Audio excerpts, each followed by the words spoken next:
The thing we can't do, though, is line up and throw 40 drop back passes in a game. We just can't do that anymore. We do that, we're right back to last year. So that's what we got into last year. We were spending all our time sitting in the pocket trying to protect, read all those crazy blitzes and route, trying to adjust routes to all the different coverages that we're getting. It was just has the blocking scheme changed that much? Not the chop block. I know it's the cut block. Yeah. Well, we're gonna have more of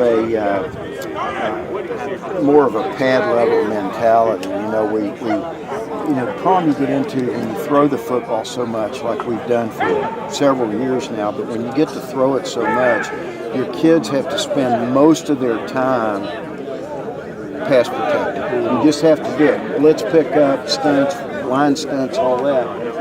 And so our emphasis is just more on good old run block fundamentals and not as much pass pro stuff. Okay. And you dictate that way better to the defense as opposed to defense dictate to you, I suppose. No question. We just work on it more, and we've got to have a good mix of drop back, play action, so we're not always predictable. People aren't just teeing off and getting up the field on us every snap. Without getting into specific formations and attacks, would you describe this year's offense as variable or multiple than what you had last year? Oh, there's no question. Our biggest thing is, Michael, is how much, just pure,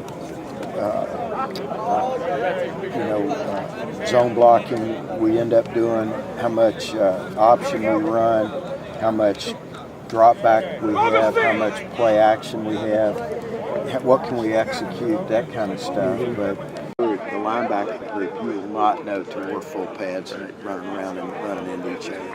We won't be able to see who can keep their pad level down, who can get off blocks, who has that kind of nasty mentality, that wants to attack offenses, that kind of stuff.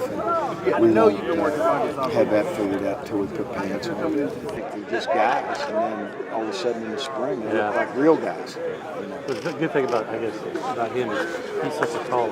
He's got good leverage because of his length and stuff. So that probably gives you some hope for the future. Well, that's where your pass rushers come from. The undersized guys are usually great line players because they're pad under pad guys. But when you got a one-on-one pass rush, you need leverage. I'll let you go, but I'll try to get to see you next week. Thanks, man. Good to see you.